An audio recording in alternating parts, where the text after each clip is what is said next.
Hello बच्चों, welcome to our channel Savitri smart classes. तो बच्चों, आज हम बात करने वाले हैं क्लास 10 के फिजिक्स का जो चैप्टर है, प्रकाश का परावर्तन एवं अपवर्तन के जो है टॉप 40 इंपॉर्टेंट क्वेश्चन करने वाले हैं। तो चलिए देर ना करते हुए इस वीडियो को स्टार्ट करते हैं। और ये जो 40 इंपॉर्टेंट क्वेश्चन जो होने वाले हैं, ये बिहार बोर्ड के लिए काफ़ी ज़्यादा इंपॉर्टेंट रहने वाले हैं। तो चलिए स्टार्ट करते हैं इस वीडियो को।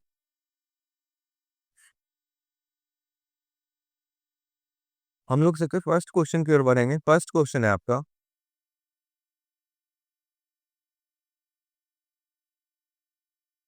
फर्स्ट क्वेश्चन है, वह दर्पण जो वस्तु के समान आकार की आभासी और सीधा प्रतिबिंब बनाता है, वो कौन सा दर्पण है?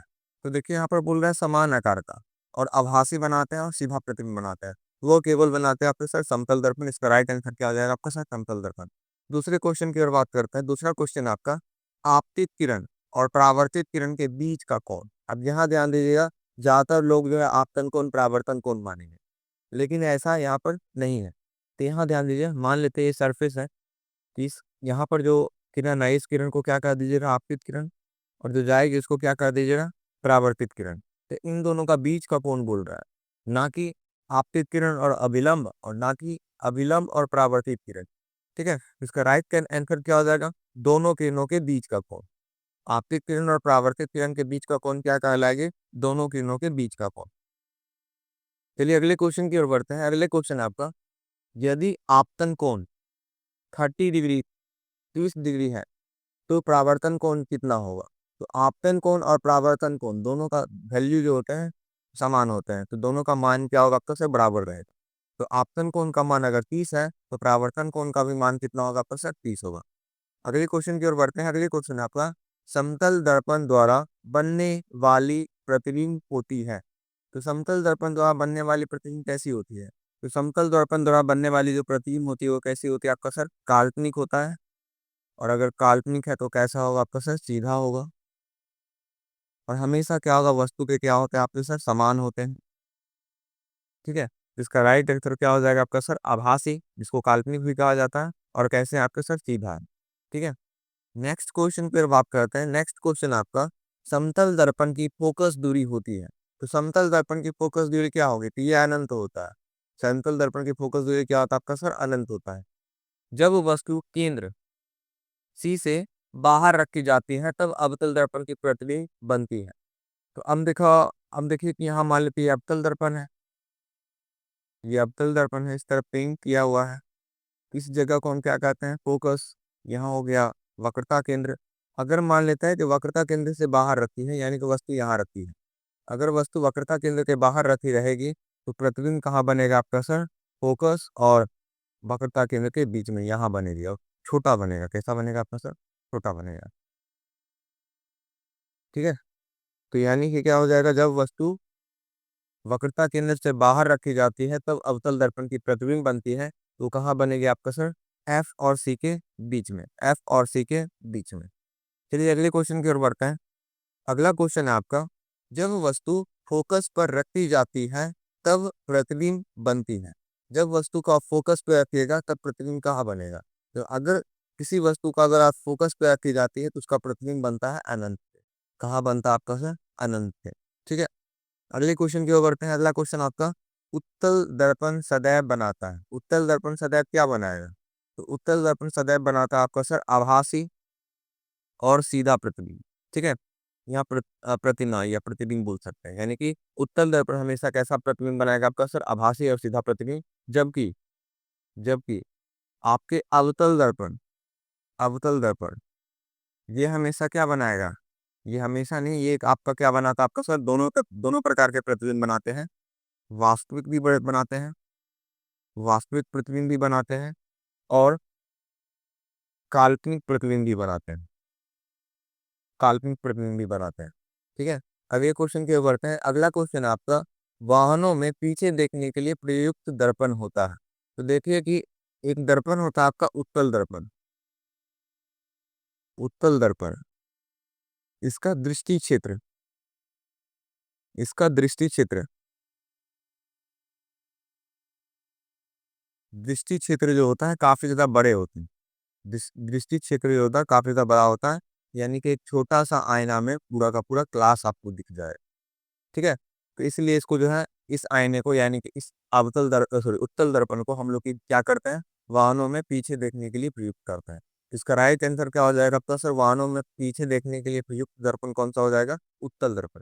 अगले क्वेश्चन की ओर बढ़ते हैं। अगला क्वेश्चन आपका, अवतल दर्पण का वक्रता केंद्र स्थित होता है। अवतल दर्पण का वक्रता केंद्र किस ओर रहेगा? तो देखिए यहाँ पर ये हुआ आपका अवतल दर्पण, इधर चलिएगा तो इधर हो जाएगा आपका सर निगेटिव, और अगर आप इधर चलिएगा तो इधर हो जाएगा आपका सर पॉजिटिव। तो अवतल दर्पण का जो वक्रता केंद्र या फोकस जो है वो किस किस ओर होती है, तो निगेटिव की ओर होती है। तो यानी कि अवतल दर्पण का वक्रता केंद्र जो होता है स्थित होता है, अच्छा यहाँ दर्पण के आगे और पीछे बोल रहा है, तो दर्पण के ये हो गया आपका सर आगे की ओर, और ये हो गया आपका सर पीछे की ओर। तो अवतल दर्पण का वक्रता केंद्र स्थित होता है दर्पण के क्या होगा आपका सर, दर्पण के सामने। ठीक है, दर्पण के आगे या दर्पण के सामने। नेक्स्ट क्वेश्चन की ओर बढ़ते हैं। अगला क्वेश्चन है दर्पण का सूत्र है। तो दर्पण सूत्र आप हमेशा याद रखिएगा, 1/f इक्वल टू क्या हो जाएगा आपका सर, 1/v प्लस 1/u। इसको इस फॉर्मूला को हम क्या कहते हैं, दर्पण सूत्र। क्या कहते हैं इसको, दर्पण सूत्र। एक और फॉर्मूला होता है वो लेंथ सूत्र। देखिए लेंथ सूत्र का फॉर्मूला होगा 1/f equal to 1/v minus 1/u।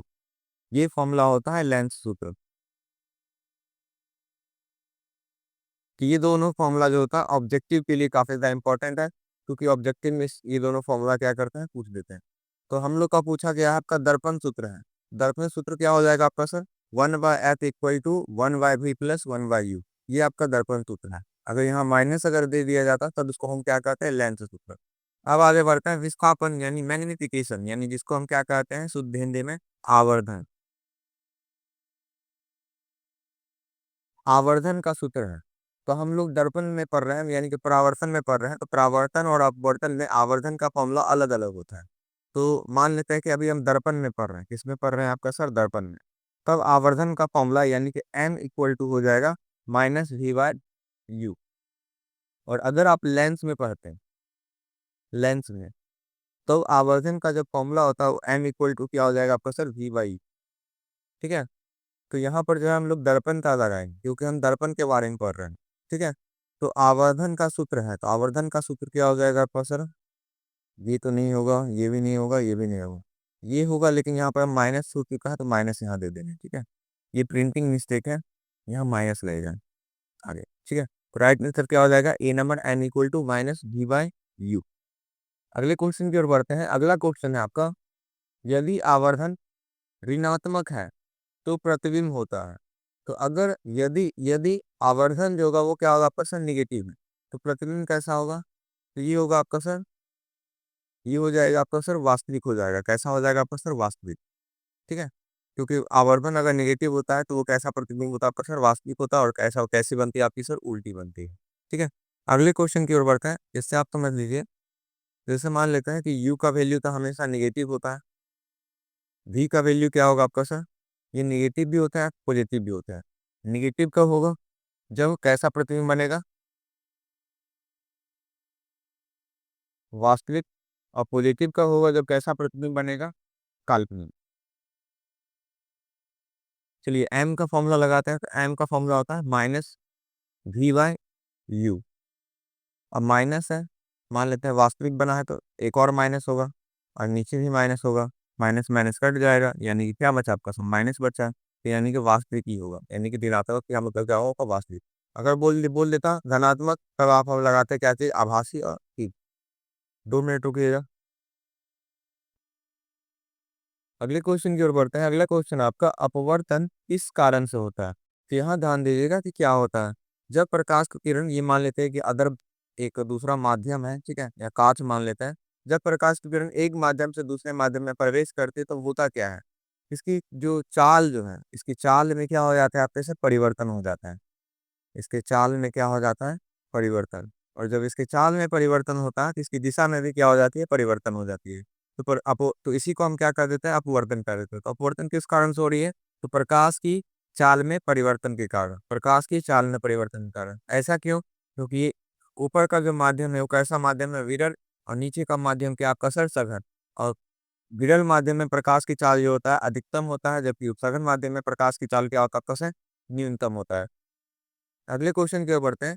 अगला क्वेश्चन है, प्रकाश की चाल अधिकतम होती है, प्रकाश की चाल अधिकतम किसमें होगी, तो सब प्रकाश की चाल जो होते हैं अधिकतम होती है वो किसमें होती है आपके सर, वायु में। किसमें होगी आपके सर, वायु में। या फिर अगर निर्वात ऑप्शन रहेगा तो आप निर्वात डालिएगा, ठीक है।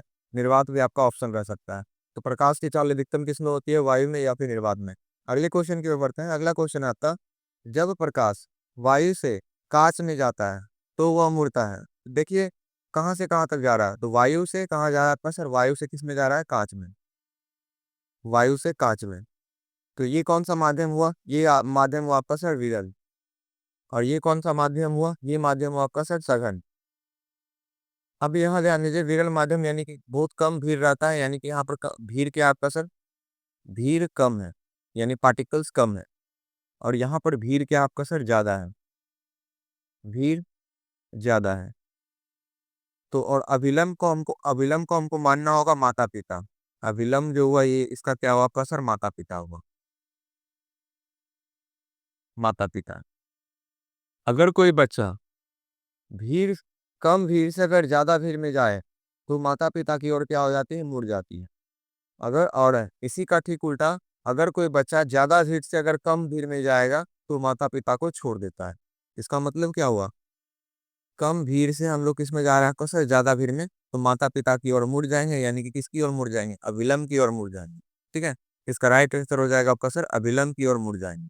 ठीक है, तो चलिए अगले क्वेश्चन की ओर बढ़ते हैं। अगला क्वेश्चन है आपका, जब प्रकाश सघन माध्यम से विरल माध्यम में जाती है, यानी कि ज्यादा भीड़ से कम भीड़ में, तो वह मुड़ती है तो किस ओर, तो अभिलंब से दूर, यानी माता पिता से दूर चली जाएगी। अगला क्वेश्चन है आपका, अपवर्तनांक का सूत्र होता है। तो अपवर्तनांक का सूत्र होता है, यानी कि आपका जो है अपवर्तनांक बराबर हो जाएगा आपका sine i by sine r, जो एक स्नेल का नियम है। यानी कि जिसमें बोला गया था अपवर्तन कोण की आपतन कोण की जया और अपवर्तन कोण की जया का अनुपात क्या होता है, एक नियतांक होता है। और ये नियतांक जो था वो किसके बराबर होता है, उसके अपवर्तनांक के बराबर होता है। जिसका राइट आंसर क्या हो जाएगा, option number A, sine i by sine r. अगले क्वेश्चन की ओर बढ़ते हैं। अगला क्वेश्चन है, अपवर्तनांक की कोई इकाई होती है, यहाँ ध्यान दीजिएगा, अपवर्तनांक जिसका फॉर्मूला क्या हुआ था आपका sir, sine i by sine r. और ये कौन सी राशि है, अनुपातिक राशि है। कैसी राशि है आपका सर, अनुपातिक, अनुपातिक राशि। और अनुपातिक राशि का कोई भी इकाई नहीं होती, कोई भी इकाई नहीं होती है। तो इसका अर्थ क्या हुआ, अपवर्तनांक की कोई इकाई होती है तो क्या होगा आपका सर, नहीं होगा इसका सिर्फ। चलिए अगले क्वेश्चन की ओर बढ़ते हैं। वायु में प्रकाश की चाल होती, तो वायु में जो प्रकाश की चाल रहेगी वो कितना रहेगा आपका सर, 3 लाख मीटर पर सेकेंड, यानी कि ए नंबर 3 × 10⁸ मीटर पर सेकेंड कितना होगा आपका सर, 3 × 10⁸मीटर पर सेकेंड। ये आपका वायु में या फिर निर्वात में प्रकाश की चाल रहेगी। अगले क्वेश्चन की ओर बढ़ते हैं। अगला क्वेश्चन है आपका, जो लेंस प्रकाश किरणों को अभिसरित करें। तो देखिए प्रकाश किरणों को अभिसरित का मतलब क्या हुआ, एक जगह जमा करना। तो ये कौन सा लेंस करता है आपका सर, उत्तल लेंस करता है। मान लेते हैं यहाँ से प्रकाश आ रही है, ये सारे के सारे प्रकाश को ये क्या करेगी, एक जगह जमा करेगी। ये एक जगह क्या करेगी, सारा प्रकाश को क्या करेगी आपका सर, जमा करेगी। ठीक है, और ये कौन सा लेंस है आपका, ये उत्तल लेंस है। अभिसरित अभिसरण का अर्थ होता है सारा का सारा प्रकाश जो होगा एक जगह क्या हो रही है आपके सर, जमा हो रही है। इसी का अर्थ क्या होता है आपका सर, अभिसारित करना। तो जो लेंस प्रकाश की किरणों को क्या करती है, अभिसारित करती है, वो लेंस कौन सा है आपका, वो लेंस आपका सर उत्तल लेंस। और अवतल लेंस क्या काम करेगा, प्रकाश की किरणों को बिखेर देगा, यानी अपसारित करेगा। जैसे मान लेते हैं ये आपका कौन सा लेंस है आपका सर, अवतल लेंस है। यहाँ से प्रकाश की किरण आ रही, तो ये क्या काम करेगी, इसको बिखेर देगी। ठीक है, अगले क्वेश्चन की ओर बढ़ते हैं। अगला क्वेश्चन आपका, उत्तल लेंस को क्या कहा जाता है। तो अभी बोले हैं उत्तल लेंस को क्या कहा जाता है, तो ये अवसरित करती है, तो इसका मतलब कौन सा लेंस कहा जाएगा, अभिसारी लेंस कहा जाएगा। अगले क्वेश्चन के ऊपर है। अगला क्वेश्चन आपका, अवतल लेंस सदैव बनाता है, तो अवतल लेंस क्या बनाएगा? तो अवतल लेंस सदैव बनाएगा आभासी प्रतिबिंब, सीधा और छोटी प्रतिबिंब। और वास्तविक प्रतिबिंब कौन बनाएगा आपका सर? वो उत्तल लेंस बनाता है। तो अवतल लेंस सदैव कैसा प्रतिबिंब बनाएगा आपका सर? आभासी यानी काल्पनिक, सीधा और छोटा। अगले क्वेश्चन के ऊपर है, जब वस्तु अनंत पर रखी है तो उत्तल लेंस की प्रतिमा बनती है। अब जब मान लेते हैं कि यहाँ पर आपका उत्तल लेंस है और अनंत से प्रकाश आ रही है, तो अनंत से प्रकाश आएगा, इसको कहाँ पर डालेगा? वो डालेगा किस, कहाँ पर? फोकस पे। और इसका प्रतिबिंब भी कहाँ बनेगा? तो फोकस पे बनेगा। तो जब वस्तु अनंत पे रखी हो, उत्तल लेंस की प्रतिमा बनती है, तो कहाँ बनती है? कसर फोकस पे। अगले क्वेश्चन की ओर बढ़ते हैं। अगला क्वेश्चन है, लेंस सूत्र होता है, तो लेंस सूत्र का आज अभी यही फॉर्मूला बताया था, 1/f इक्वल टू क्या होगा आपका सर? 1/v minus 1/u। तो लेंस सूत्र क्या हो गया आपका sir? 1/f equal to 1/v minus 1/u। ठीक है। अगले क्वेश्चन की ओर बढ़ते हैं, आवर्धन का सूत्र। अब देखिए लेंस में, पहले दर्पण में जब हम पढ़े थे तो n इक्वल टू क्या था आपका? -v/u, जो कि किसमें था आपका? दर्पण में। और अगर लेंस में आइएगा तो माइनस का साइन हटा दीजिएगा, n इक्वल टू क्या हो जाएगा आपका सर? v/u। ये किस में होता है? ये लेंस में होता है। तो इसका राइट आंसर क्या हो जाएगा आपका? n equal to v/u। अगले क्वेश्चन की ओर बढ़ते हैं। अगला क्वेश्चन है, m जो है, आवर्धन जो है वो 1 से क्या आपका सर? बड़ा है। अगर आवर्धन 1 से बड़ा रहेगा तो प्रतिबिंब भी कैसा बनेगा आपका सर? बड़ा बनेगा। और अगर आवर्धन 1 से अगर छोटा रहेगा तो प्रतिबिंब कैसा बनेगा आपका सर? छोटा रहेगा। तो यानी कि 27 का जो आपका सर आवर्धन जो है बड़ा है, तो उसका प्रतिबिंब क्या होगा आपका सर? बड़ा होगा। और 28 में आवर्धन क्या आपका सर? छोटा है, तो प्रतिबिंब भी कैसा होगा आपका सर? छोटा हो। चलिए अगले क्वेश्चन की ओर बढ़ते हैं। अगला क्वेश्चन है, किसी लेंस का फोकस वह बिंदु है जहाँ, तो किसी लेंस का फोकस का किसको कहोगे? तो मान लेते हैं कि ये लेंस है, तो इसे समांतर आने वाली प्रकाश की किरणें कहाँ जमा होगी आपका? जिस बिंदु पर काटेगा उसी उसी बिंदु का आप क्या कर दीजिएगा? उसका फोकस कर दीजिएगा। यानी कि समांतर प्रकाश की किरण लेंस से अपवर्तन के बाद जिस बिंदु पर अभिसरित होती है, उसी बिंदु को क्या कहा जाएगा? फोकस। तो यानी कि इसका राइट आंसर क्या हो जाएगा? किरणें समांतर जाती ही नहीं होगा, समांतर किरणें अभिसरित होती है। क्या होती है प्रोसेस? समांतर किरणें क्या होती है? अभिसरित होती है। तो राइट आंसर क्या हो जाएगा आपका सर? Option number B. मानव नेत्र में प्रयुक्त प्राकृतिक लेंस है, तो मानव नेत्र में कौन सा लेंस होता है? वो होते हैं आपके सर उत्तल लेंस, जो कि आपका सर एक जेल टाइप से बने होते हैं। अगला क्वेश्चन अगला क्वेश्चन है, लेंस की शक्ति की इकाई है, तो लेंस की शक्ति का जो इकाई है ये क्या आपका सर? डायोप्टर। नेक्स्ट क्वेश्चन के ऊपर पे है, यदि लेंस की फोकस दूरी प्लस है, +20 सेंटीमीटर है, यानी प्लस में है, यानी कि पॉजिटिव है, तो वह लेंस है। तो यहाँ पर हमको जो है 20 नहीं देखना, हमको ये प्लस और माइनस देखना है। तो देखिए यहाँ पर जो उत्तल लेंस जो होता है, उत्तल लेंस का फोकस इस ओर होता है, यानी कि किस ओर होता है आपका सर? पॉजिटिव की ओर होता है, यानी धनात्मक होता है। और अगर अवतल लेंस के बारे में बात किया जाए, तो अवतल लेंस का फोकस इस ओर होगा, यानी कि क्या होगा आपका सर? निगेटिव। तो इसका अर्थ क्या हुआ? अगर अवतल लेंस में अगर बोला जाए, अवतल लेंस का अगर पावर अगर निकाला जाए या फिर फोकस दूरी अगर पूछा जाए, तो हमेशा क्या होगा आपका सर? निगेटिव होगा। और जबकि उत्तल लेंस में जब फोकस पूछा जाए तो क्या होगा आपका? पॉजिटिव। यहाँ क्या बोल रहे हैं? उत्तल यदि लेंस की फोकस दूरी क्या आपका सर? +20, यानी कि प्लस है, पॉजिटिव है, तो कौन सा लेंस हो सकता है आपका सर? उत्तल लेंस हो सकता है। अगले क्वेश्चन की ओर बढ़ते हैं। अगला क्वेश्चन है, यदि फोकस दूरी ऋणात्मक है, फोकस दूरी ऋणात्मक, तो लेंस है। अभी ये बताया था फोकस दूरी ऋणात्मक रहेगा तो कौन सा लेंस होगा आपका सर? अवतल लेंस। अपवर्तन का नियम किसने दिया था? अपवर्तन का जो नियम जो था वो दिए थे आपके सर स्नेल ने। किसने दिया आपका? आपका स्नेल ने। और स्नेल ने एक और दिया था आपका सर, जिसमें हम जो है अपवर्तनांक का फॉर्मूला पढ़ते हैं। अपवर्तनांक इक्वल टू क्या हो जाता है आपका? sin I/sin R। ठीक है। अगले क्वेश्चन की ओर बढ़ता है। अगला क्वेश्चन है, स्नेल्स लॉ किससे संबंधित है? तो स्नेल्स लॉ किससे संबंधित है? तो वो संबंधित है आपका सर अपवर्तन से। किससे संबंधित है? अपवर्तन से। अगले क्वेश्चन की ओर बढ़ते हैं। अगला क्वेश्चन है आपका, प्रकाश का अपवर्तन किस पर निर्भर करता है? तो प्रकाश का अपवर्तन जो है माध्यम की प्रकृति पर निर्भर करता है। माध्यम सरल है या वियल है? अगर सेम माध्यम रहेगा, यानी कि सेम प्रकृति का अगर माध्यम रहेगा, तो कोई अपवर्तन नहीं होगा। और अगर अलग अलग प्रकृति का माध्यम है तो अपवर्तन होगा। ये किस पे डिपेंड करता है? किस पे निर्भर करता है? माध्यम की प्रकृति पे। अगले क्वेश्चन की ओर बढ़ता है।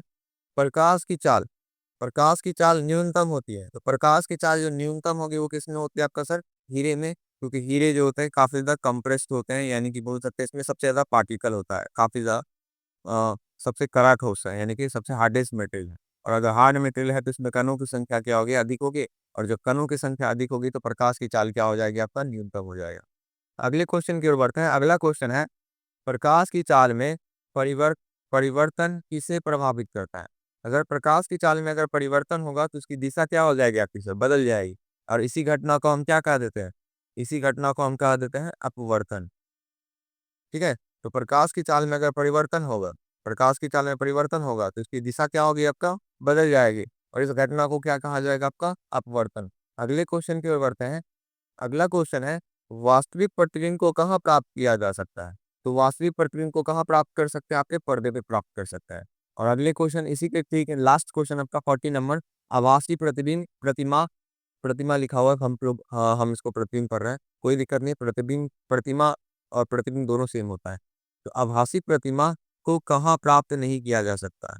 तो आभासी प्रतिमा देखिए, वास्तविक प्रतिमा को हम कहाँ प्राप्त किए? पर्दे पर। और इसको कहाँ नहीं प्राप्त कर सकते हैं? तो वो है आपका सर पर्दे पर। यानी आभासी प्रतिमा को कहाँ प्राप्त नहीं किया जा सकता है? तो वो होगा आपका सर पर्दे पर प्राप्त नहीं किया जा सकता।